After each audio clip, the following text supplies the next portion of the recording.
But I think that we've completed a lot of the work, as you can see, over the last couple of years, and we've got a very exciting 12 months ahead of us. So what does Orom-Cross look like? It's huge. It's 2 to 3 billion tons estimated.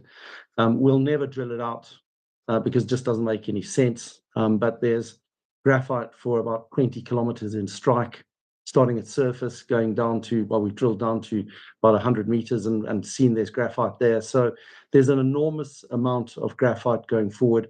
And in a world that is going to demand a lot of graphite, having this size and scale is important. As I said before, we've got a 21-year mining license in place.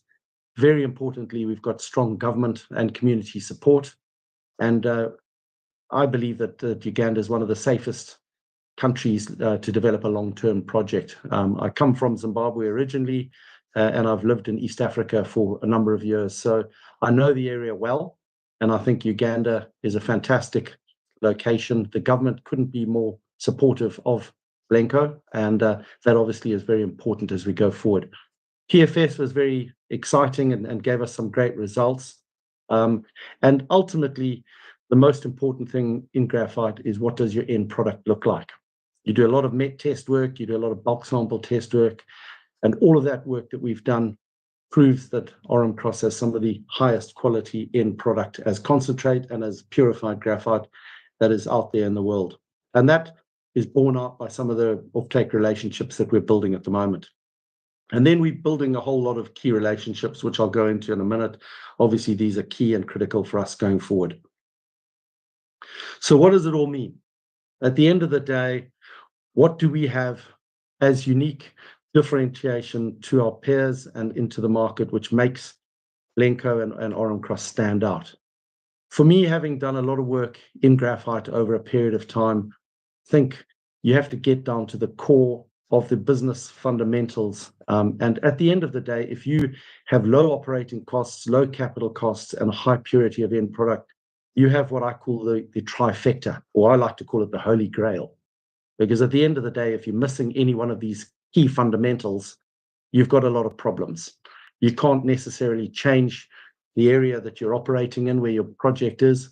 And some of the places in the Western markets have very high operating costs, and that renders your project a lot more difficult in terms of making a margin and ultimately business decisions. If your capital costs are high because you're sitting in the middle of nowhere and you've got to provide all the infrastructure to get it up, that creates an enormous amount of pressure, not just in terms of raising additional capital, but also repaying it and obviously paying the interest on it. And ultimately, if your purity of your end product is not good enough, the OEMs who do an enormous amount of test work before they will sign any offtake agreements, they will understand that.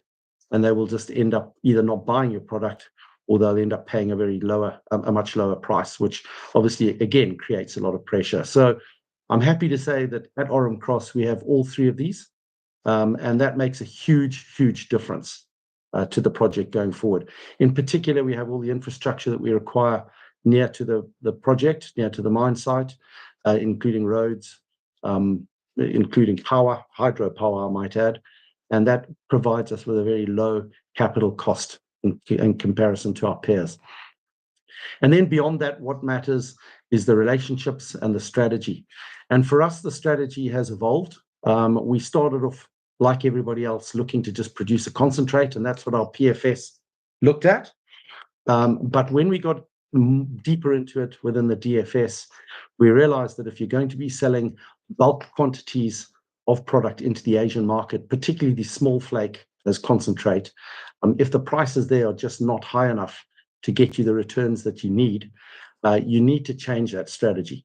You need to evolve, not just to produce a concentrate, but to get into other value-add products, which ultimately lift your end value. And so we'll go into that in a minute as well. And then for us, the relationships, obviously very important. The DFC, we'll talk about them. Mineral Security Partnership, accreditation, we find that to be very important, and ultimately the SPG partner that we've got as well. So let's dive straight into the DFC. I think it's very topical at the moment, and I know a lot of the questions that have come through have been asking about the DFC. It is the private sector lending arm of the US government. And then the DFC provided us with a $5 million grant in September 2023. We've accessed $3.5 million of those grant funds already, and the remainder is ready to be received as we hit milestones, as we complete the feasibility study. So the question that everybody's asking is, obviously, with the Trump government having come in and the all aid everywhere having been stopped, in particular, I guess, US aid, what is the impact of that on the DFC and in our relationship? Because it's not just the $5 million technical grant that we've received, but it's also the DFC's ability to cornerstone fund us going forward. That is to provide approximately 50 to 60% of the project requirement as debt. I'm happy to say that we met up with the DFC in Cape Town at the Indaba conference. And whilst things are obviously up in the air and there's a lot of people confused and not really able to give us all the answers that we want at that point, which was a couple of weeks ago, I will say a couple of things. Firstly, we got a very strong sense of support from the DFC. They continue to support our project in all ways possible, which is great. They've always loved Orom-Cross and they've always wanted to take the long-term view, which is why they gave us the grant in the first place. Secondly, they pointed out that Trump set up the DFC in his first term in office, and it's his little baby. So he's obviously more likely to support the DFC than any other organization in that capacity. And thirdly, at that point, which has now been ratified, there's a new CEO that Trump has appointed as the head of the DFC going forward. So the view that we were given by the DFC participants at that meeting was that the DFC is going to continue going forward, and possibly, although it's not yet borne out in fact, but possibly they will have an enhanced mandate, which will be more aggressive, perhaps, than what they've had to date, which may mean that we can get further assistance. And I don't know exactly how that will pan out, but you can be sure that I am going to find out. But as the dust settles, we expect to see our grant money come through, and we'd expect to see the DFC funding go forward. So that's good news. We've obviously got to wait and see how it actually materializes, but all the signs are very positive in that regard. And for us, it's a hugely important relationship because with DFC cornerstoning our project implementation funding solution, it obviously provides a great deal of comfort for other parties to work around them, with them. MSP, I think it's still a very early stage relationship in many ways. This is a quasi-government organization, which effectively is an alliance of 14 major nations, which have one goal in mind, and that is to support the critical mineral supply chain. And we are one of the accredited projects. I'm expecting at some stage that the MSP will have a fund, and that will become a part of our funding solution. But at this stage, they don't. So it just remains there in the background, and we'll work with them as we go forward. So what does production look like for us?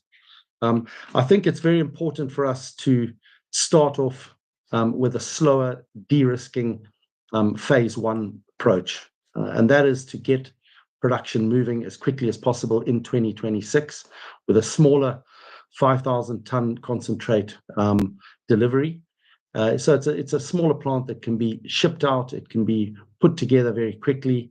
It can deliver, and our team on site can mine and process and deliver graphite in a way that showcases and provides them with the experience. And once they've got that experience, we can build on it into phase two, where it gets 10 times in terms of the commercial scale, and we deliver 50,000 tons of concentrate. And then ultimately phase three, where we build this downstream facility in country, where we can take some of our small flake concentrate and we can turn it into purified graphite. And at the same time, we've got the project SAFELOOP, which becomes an opportunity for us as a big off-taker. And I'll go into that in a minute.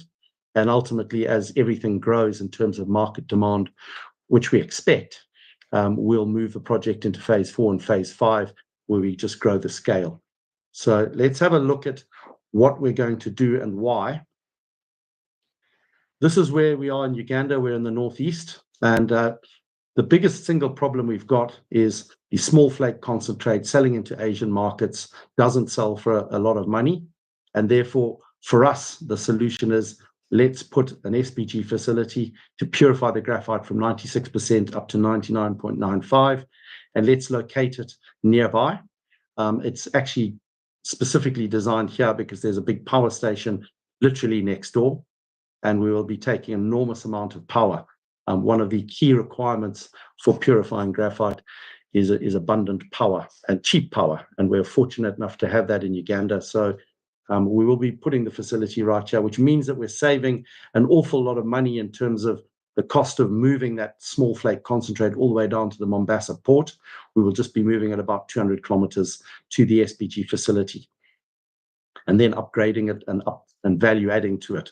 And this is why we're doing it, because at the end of the day, as I said, if approximately half of your end product coming out of the project is small flake concentrate, and ultimately that product just does not get you enough money selling into the Asian markets, you have to find a way to value add for that particular portion.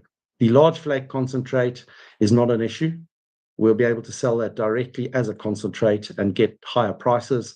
So for that half, it's not an issue at all. But the small flake, we needed to go away and find ways in which we can grade and up value add to that portion and get higher prices and higher value. And for us, that's micronization and downstream beneficiation. So what does that mean? Excuse me. The micronization essentially, in simple terms, means you're doing more grinding. You're grinding the concentrate into much smaller particles, micron sizes. As you can see, the different sizes there. It goes into niche markets, and it sells for a lot more money in those niche markets. So it's definitely a part of the solution. Very low additional capital costs, essentially some extra mills, specialist mills. But at the end of the day, you're getting a lot more money, but only on a very small volume. And we're working through with partners, offtake partners at the moment, and we hope to sell certainly a couple of thousand tons as micronized going forward. Downstream beneficiation is all about purifying graphite. Typically, 96-97% of all graphite in the world goes into China and gets purified there. But we have found, in terms of working with a partner over there, that they are quite scared themselves that their own government is going to ban the export of purified graphite outside of China. And as a result of that, they're very keen to build a facility with us in Uganda, which can provide uncoated, spheronized, purified graphite, SPG. And that will be sold only to customers who are outside of China, so that we can obviously keep within the remit of funding from the US government. But what it provides is a source of purified graphite outside of China, one of the first and only, which could become very, very important in a world where tariffs and retaliation against tariffs start to play a role, and graphite may be caught within that. For us, having this facility allows us to increment $500 per ton concentrate. That's what it sells for in the Asian markets, to about $2,000, $2,500 per ton SPG, and could be a lot more if this becomes, as I say, a geopolitical tool or weapon, and ultimately we can be one of the only suppliers outside of China. But it also delivers the cost savings to us, and it becomes a very big point of differentiation for us going forward. And what it really means is that together with micronization, we can lift our weighted average selling price and try and get ourselves towards that target of $1,500 per ton.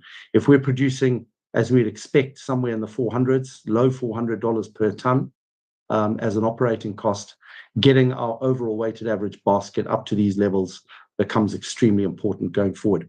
And I think the third aspect of this area where we're trying to value add is looking to sell as much product into the Western markets as a concentrate, as a small flake concentrate, because it does sell for a lot higher prices. And for us, we're building those. My COO is actually sitting on an airplane at the moment heading to the States, where he's got a lot of meetings with parties that we've been working together with over the last couple of months to provide samples in order for us to build towards offtake relationships. But the more that we can sell into the Western markets at higher prices, it helps us deliver this value add in this particular area, which has obviously been of the major concern to most graphite projects going forward. And one of the reasons why you're not seeing a lot of graphite projects go into production, because if you don't have a solution there, you're just not going to make enough money to provide the returns required. One other aspect I want to touch on quickly is the SAFELOOP initiative. It's part of the Project Horizon renewable energy transition that the European Union is working towards. SAFELOOP is developing a Generation 3 lithium-ion battery, which will ultimately get used in a standardized EV bus to be deployed across the continent. Our involvement is as the exclusive supplier of all natural flake graphite into SAFELOOP. We're working closely together with American Energy Technology, AETC, which is a very specialist graphite company that's been working on both the cathode and the anode for these batteries, and ultimately they will be providing that to go into a gigafactory and ultimately into the bus. For us, this is a project that we can sit quietly and watch, feeling quite confident that it's going to take place. The European Union is funding it. There's a lot of very, very smart people within the team that is developing this project and this battery. And ultimately, if it goes into production in 2027, as anticipated, it will start to ramp up pretty fast. And ultimately, the numbers in terms of volumes that they will be demanding from us could become pretty substantial pretty fast. And again, what does this give us? It gives us that Western offtake partner, as I mentioned back here, which provides us with the opportunity to get small flake concentrates sold at a much, much higher price than selling into Asian markets. And that will become worth its weight in gold, because at the end of the day, everybody's trying to do what we're trying to do, and that is find the niche Western offtake partners. And they don't typically take huge, big volumes at this stage. So anybody who can find a partner like SAFELOOP that's going to provide a big, big offtake relationship and ultimately a long-term annuity stream at very profitable margins becomes extremely valuable. What do we have to do for SAFELOOP? We've provided all the samples. We're really just sitting back, being part of this team, doing everything we can to make sure that it goes forward, that it provides a great opportunity for us. And again, differentiation to our peers. Last, but certainly not least, I want to quickly touch on sustainability. I guess it's not quite the buzzword that it was before Trump came back into office, but I think it's still very, very important. At the end of the day, two parties really are concerned about this. The first is the funding partners. The whole sustainability aspect is increasingly important to banks and to equity placeholders. So we want to ensure that we are providing one of the greenest graphite projects that we can. We're very lucky to be able to take our energy requirements as hydropower of the national grid in Uganda, but we are looking at a whole host of different other options in order to try and present ourselves ultimately as a net zero project, or as close to that as we possibly can. We're looking at different solutions, different opportunities in order to be able to produce graphite and green graphite. And ultimately, we'll make sure that none of these impact negatively commercially, but that you'd be amazed at what's available out there at the moment. So we can work on that. Same thing with the community. We've got a community agreement in place. And ultimately, we want to give back to that community. We're not displacing anybody, which is fantastic. But with that agreement in place, we're going to be returning a lot of value to the local community. And we already have made the first payment, which has made a big difference to their life. And that obviously helps a lot in terms of where we're going with this project. So that's a very important part of it. And I don't really want to say a whole lot more. I think I'm going to hand over to the Q&A from this. Obviously, the corporate slide here shows that we still have not yet realized the value in this company, which Orom-Cross presents for us. I think, as I mentioned before, at the front end of this, there's a lot of value inflection in terms of completing this drilling program, in terms of completing the funding solutions, both for phase 1, phase 2, and phase 3, and then the DFSs for all of them, and ultimately taking this into phase 1 production in 2026. And I think over the next 12 months, as all of this starts to work out one by one, we should start to see the market cap and obviously the share price grow. So, Sarah, I don't know how much time I've taken. I apologize. I've not been looking at my watch, but I'm going to leave it at that, and I think I'll ask you to perhaps open the floor to a few questions. Yeah, absolutely. We've got 8 minutes left. There's a lot we can achieve in that time. And thank you for assuaging our concerns over Trump and the relationship with the DFC. Also, right at the beginning of your presentation, you were talking about how Uganda is so corporately inclusive. But one of the questions that has come in advance is about, there's been a lot of attention on the Rwanda DRC M23 border conflict. Given Orom-Cross's location, do you foresee any impact on operations or logistics? In simple terms, no. That's happening right down here. Here's Rwanda, southwest, and it's actually happening in DRC. It's not even happening in Rwanda. We're right up in the complete opposite side. So no, we don't see anything happening or impacting us from that. Not at all.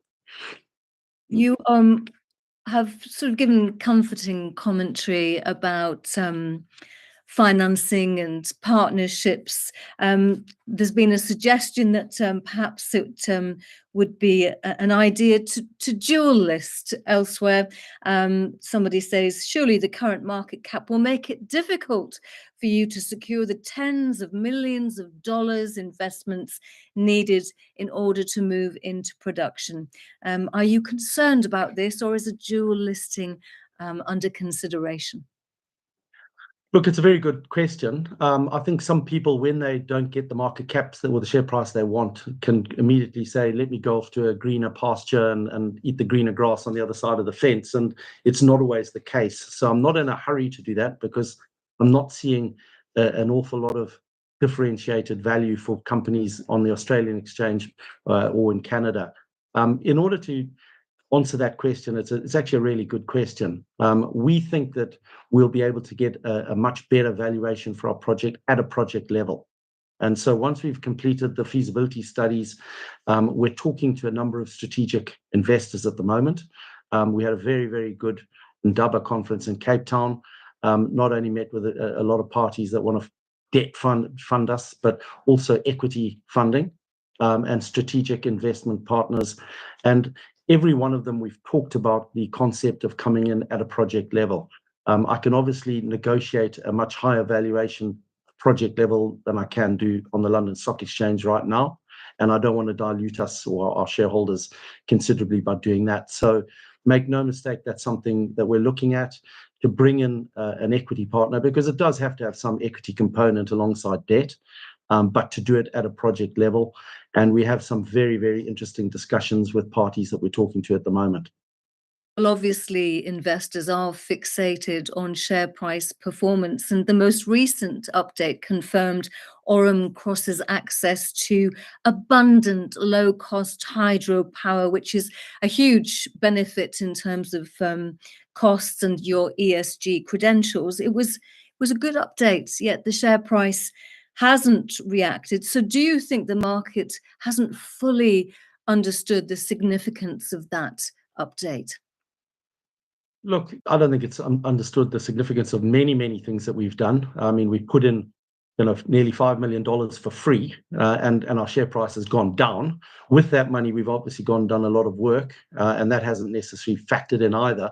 But, rather than dwell on the things that have happened in the past where markets have been tricky, what I'd focus on is the next milestones going forward. And that for us is drilling, obviously getting this completed and substantially incrementing our resources and reserves. Then offtake relationships. We've been going through this pre-qualification process, and we're now getting at the back end of this. So we've got a lot of offtake contracts, MOUs, agreements coming through, and ultimately funding, because at the end of the day, the funding is what's on everybody's lips. As I mentioned, we've got enormous amount of interest, both for debt and for equity, and then ultimately completing these DFSs. And I might add there's 3 of them, because we've got separate feasibility studies that we're working on for all of phase 1 here, phase 2, and phase 3. Ultimately, they'll all come together in one big DFS document that will present the whole plan and strategy going forward. But they are actually 3 investment decisions in their own right. So there's a lot of milestones in terms of news flow going forward, in terms of positive actions, and obviously, hopefully, that will start to impact on the share price. Okay, you and I are discussing a lot about looking ahead and what's to come, but let's discuss what's happening now, because drilling and the progress of the drilling has been a key focus for shareholders. It's been nice to see some visuals from the site on social media. So can you give us a quick update on how the campaign is going and what the rationale for incrementing the resource might be?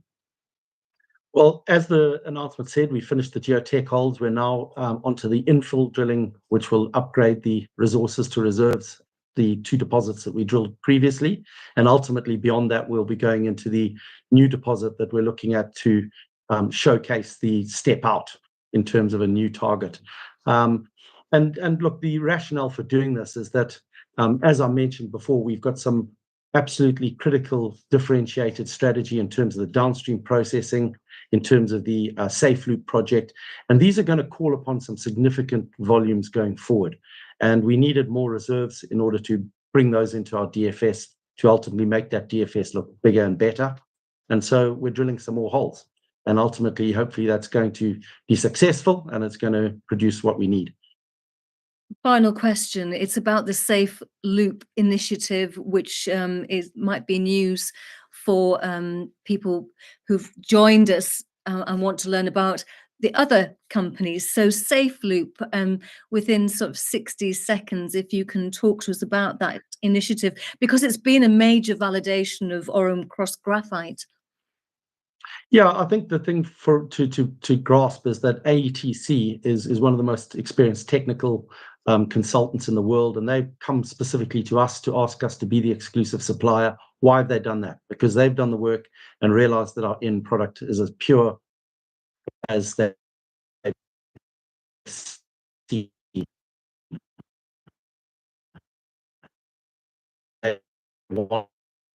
And they believe that it's going to make a difference next week. But in the forthcoming years, I think it's going to make a huge difference as we go forward and provide a unique Western offtake partner who will pay a lot more money. We've got exclusivity. It ultimately provides a huge value add for this project going forward. And we don't really have to do a whole lot of work to make that happen. We've done what we need to do. We'll sit and watch. Lovely.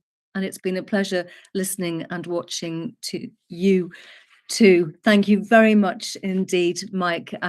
Lots to look forward to and good to hear about what's happening now. And we can see it, of course, on your social media as well. Mike, thank you very much indeed. Thank you. Thank you very much. And thank you very much for having me. You're more than welcome. We'll see you again soon. Thank you very much. And keep your questions coming in. They're of an exquisite standard. So to our next company now, it is tri-listed, but you can buy its shares on AIM. It's PetroTal. It was founded 7 years ago and is now the largest crude oil producer in Peru. So can the company increase its oil production, including its recent acquisition of Block 131? And what about its dividend programs and policies? I'm delighted to be joined live now by Manolo Zúñiga, who is the president and chief executive. A very, very warm welcome to you. Thank you so much, Sarah. It's a pleasure to be here with all of you. As Sarah mentioned, PetroTal was set up 7 years ago, and we're now the largest crude oil producer in Peru. This morning, we reported more than 24,000 barrels of oil per day. I would like to start with this picture that shows our camp in the Bretaña oil field. We're in the middle of the Amazon jungle. That river is the Ucayali River, and across the river is the Pacaya-Samiria Reserve, which is the second largest natural reserve in Peru. In our area of influence, we have 18 communities that add up to about 8,000 people. As you can imagine, then we don't only follow ESG rules, we actually lead in everything to do with the environment, social, and of course, the governance that we apply. The oil field that is our main producing asset, it has 6,000 hectares, like the size of 6,000 blocks, and our camp has 12 hectares only. So we have a very small footprint, out of which we drill wells across the river or going south. The oil wells, most of them are horizontal wells of about 1,000 meters, and the water disposal wells are drilled on the flanks. So let me go through the presentation. I will provide more detail on all of this. As I mentioned before, and you also mentioned, we are listed in 3 places. That's extremely important. We operate in Peru, and it's something that few people know, that Peru has a credit rating. Only Chile in the Americas, in Latin America, has higher rating than Peru. They follow the rule of law. We are fortunate to have a low royalty scheme, so everything is quite stable. Although a poor country, they have done an amazing job to continue growing the country. So we are in the right place at the right time to help Peru progress. Here you can see some of the data. As I mentioned just now, we are currently producing ahead of our guidance at even more than 24,000 barrels per day. We have a market cap now of about 455 million. I checked before we started the conversation. And it's something that we pay a lot of attention, is the fact that we've been growing production. Since inception, we have already produced more than 24 million barrels of oil. And I'll show you a little bit more about the reserve potential that we have in our fields. This is the management team. I'm here with Camilo McAllister, our CFO, and Jose Contreras, our Chief Operating Officer. So on the Q&A, in case I don't know an answer for something, which I doubt, they will be very happy to help me. On the investment thesis, we have been able to establish a company in Peru in such a way that now we can see opportunities that others may not see. And the example of that is that Block 131 that we acquired, that has right now a small oil field that we intend to grow, as we have done with Bretaña. To date, we have distributed about more than $100 million in dividends.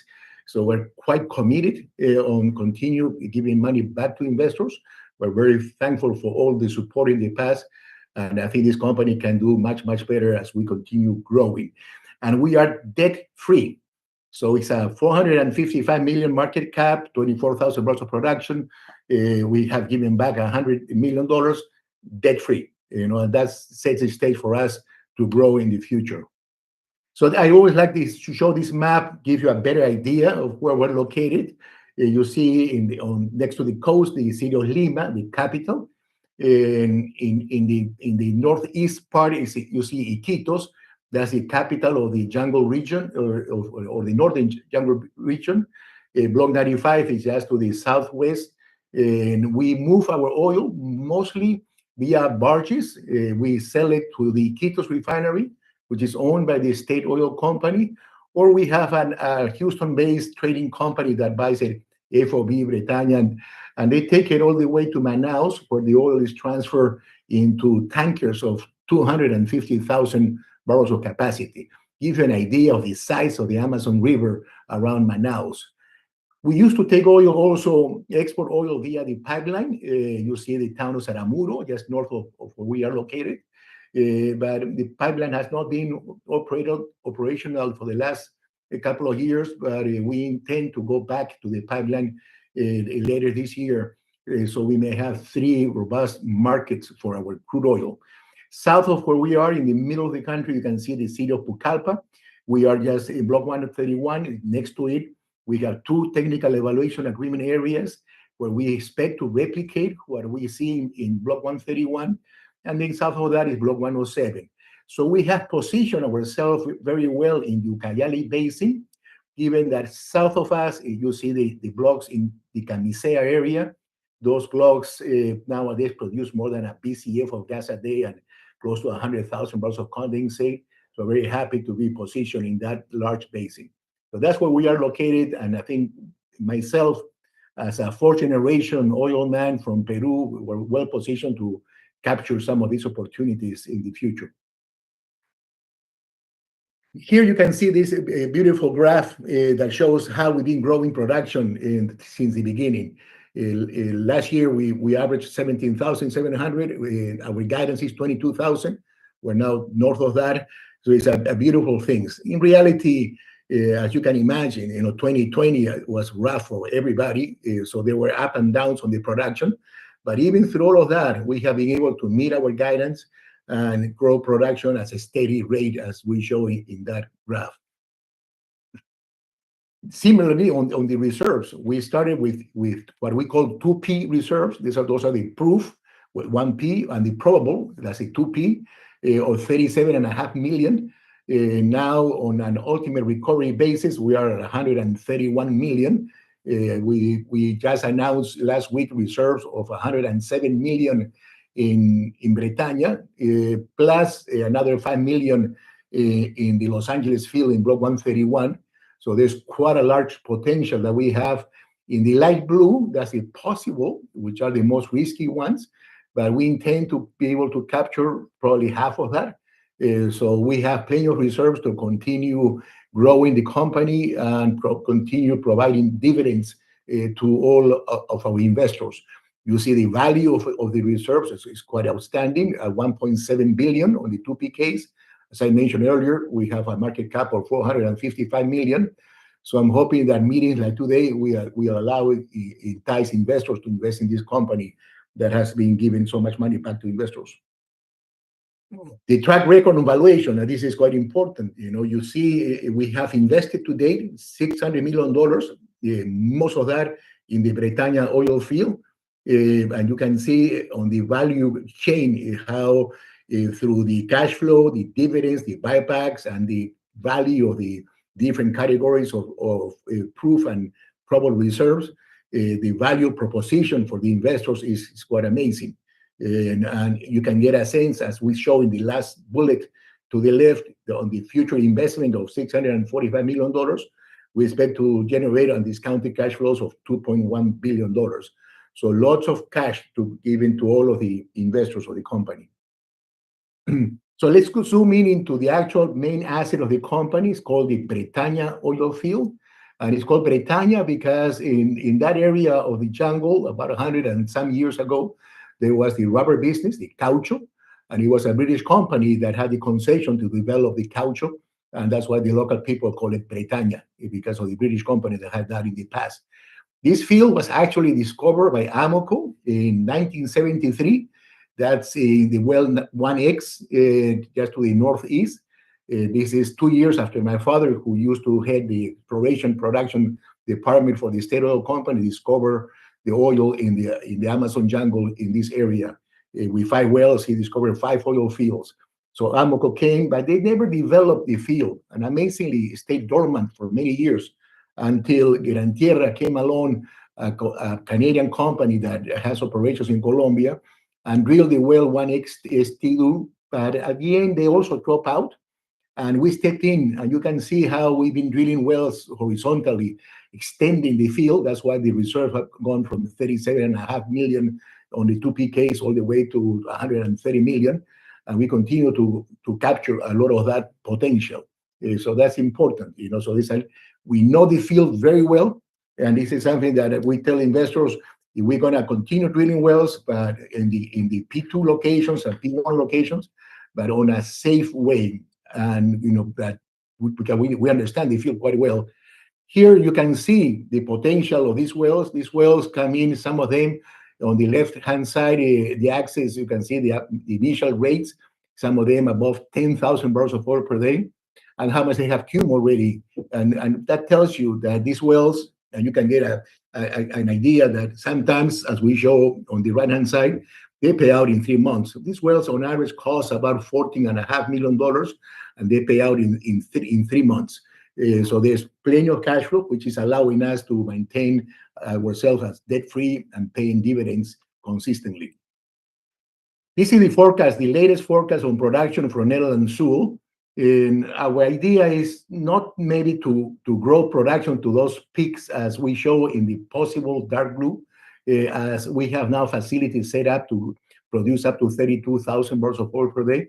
So the idea will be to have a nice plateau that will extend the life of this project. And you see on the left-hand side, the contract ends at the end of 2041, but there is a movement in Peru to extend the life of the contracts but for another 10 years, and will allow us then to capture quite a bit of the possible reserves. That will, of course, change the valuation of the company tremendously.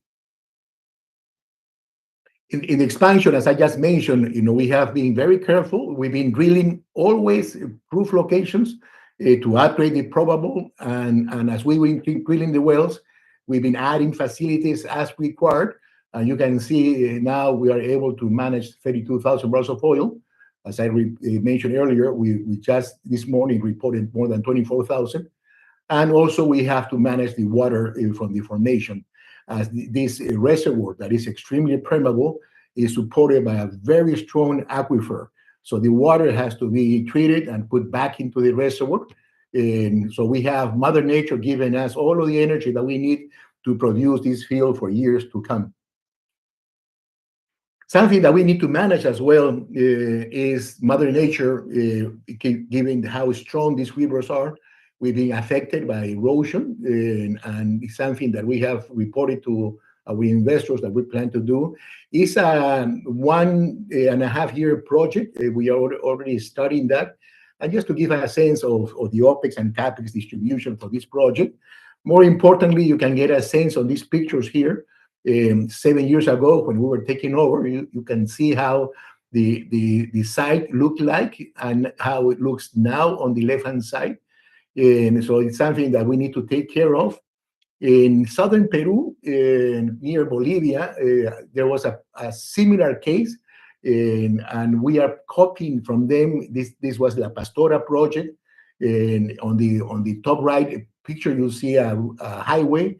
That highway actually connects the Pacific coast of Peru all the way to the Atlantic of Brazil, and that erosion was going to end up impacting that road. So they set up these breakwaters, and they have worked fantastically. You see how they have been able to recover some of the site. That's exactly what we plan to do here. This is more detail on the erosion control, and that will allow us then to make sure that we can continue developing Bretaña with all of its potential. But let me cover quickly some of the upside that we see. The beauty about the Block 95 is we are in the northern tip in the Bretaña oil field, but we have identified, based on seismic that private operators did in the area, a number of leads that we expect to turn into prospects in the near future that could represent the equivalent of 4 other Bretaña oil fields. And so you can get a sense that if we could have 130, 150 million barrels of oil in Bretaña, this block could end up having more than 500 million barrels of reserves, and production, of course, could more than quadruple in the future. Similar to that, we have in Block 107 that I showed you earlier in south of the Pucallpa city, a prospect that just one single prospect could have more than 500 million barrels of unrisked prospective reserves or resources, let's call it. We are working to get a permit to drill this. We're looking for a partner to come in. Gran Tierra, as we mentioned in the last bullet, has a 20% backing. We believe that this also could be another company maker, just like Bretaña, allow us to reach close to 500 million of market cap. But that's not all that we have. We recently purchased Block 131, the Los Angeles field. Relatively speaking to Bretaña, it's a small field.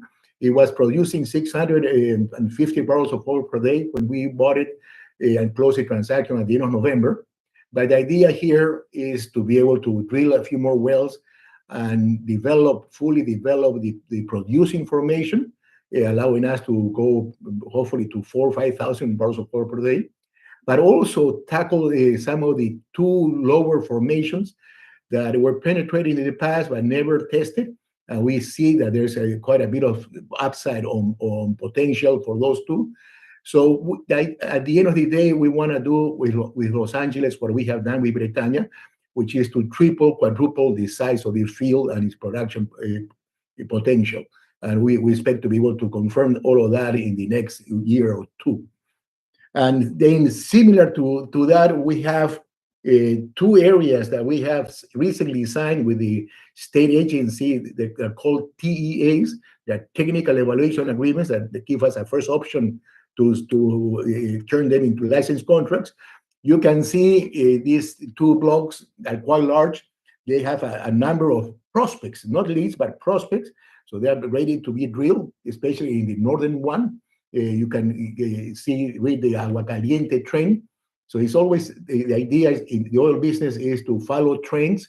That's what we intend to do in Block 95, following the trend of Bretaña. And here they do exactly the same. Where the Los Angeles shows you the lower end of that potential trend, or called the Los Angeles trend. So we have two trends that we're going to be pursuing here. Again, replicating what we have done in Bretaña and we expect to do in Los Angeles. Quickly on some of the financials, we have currently for this year a CapEx investment of $140 million, mostly dedicated to Bretaña as we continue to grow production. And of course, with all of that, we intend to continue paying dividends to investors. This is a quick view of, based on the guidance, EBITDA of $245 million. So you can see that this is a very strong company that can handle the dividends for years to come. And that's, for our investors, something that they look forward to. And talking about the dividends, here you see how consistent we've been with the dividend payments. And our policy is to pay 1.5 cents per share per quarter. And we top it off when we have more than $60 million of liquidity. And we've been very consistent, as we show. We have now paid more than $100 million of dividends. And we also do buybacks. And more recently, we have slowed down on the buybacks, but we have already done more than $8 million. And we slowed down because oil prices are hovering between $70 and $75, although we feel very confident that we can maintain both the dividends and buybacks even at $70 of oil, and even a little bit less than that. Free cash flow, we do the exercise for our investors. They can see how the free cash flow will behave at different oil prices. Keep in mind that this assumes CapEx already. So you deduct the CapEx, you can see the amount of free cash flow that we can have in the company. So at the guidance of 22,000 at $75, we have free cash flow of $66 million. Again, that includes $140 million of CapEx already spent. So we have the ability to move our CapEx as needed, as we will have no commitments with the government. So we invest when we see that we can make money for the investors. And that with that, we're ready for the Q&A section. But I just want to finish that we are known in Peru that we are a company that we're energy that generates well-being, and we're recognized for that. You can see on the left-hand side of our camp, that's the Bretaña community of 2,000 people, and the district of Puñagua with 8,000 people, we believe is going to be the first district that will count with solar power throughout, and that's part of the work that we do on the ESG side. And what a powerful word well-being is, Manolo. And some of those graphs that you showed us are indeed things of beauty. And it was nice to learn about your father and how the business is in your DNA. But the acquisition of Block 131 represented an important milestone for PetroTal. I'm just wondering, are there more acquisitions of that magnitude to come? Because with all this talk about the free cash flow, it sounds as though you can afford it. Well, I'd like to be able to target blocks that come at a reasonable price. We bought the Los Angeles field for the equivalent of $1 per barrel of 2P reserves. That's outstanding. So you can get a sense of the value proposition that we have there. The TAs that have these prospects to be drilled, it's just an eventual commitment to drill some of those. There are blocks you see in that map in the slide 6, Block 64, Block 192, Block 67, 39, that are now shut in. And some of those used to produce quite a bit of oil. They were shut in, Block 192 and the other 67, 39 during the pandemic. So there are possibilities that we've been looking at. The way we have positioned the company in Peru, actually, some of the communities ask us to go in and replicate what we have done in the Puñaba district. So we're paying attention to all of those possibilities, so that's a long answer to yes. The answer is yes, we're looking at possibilities like that, as we see some. And I'm certainly paying attention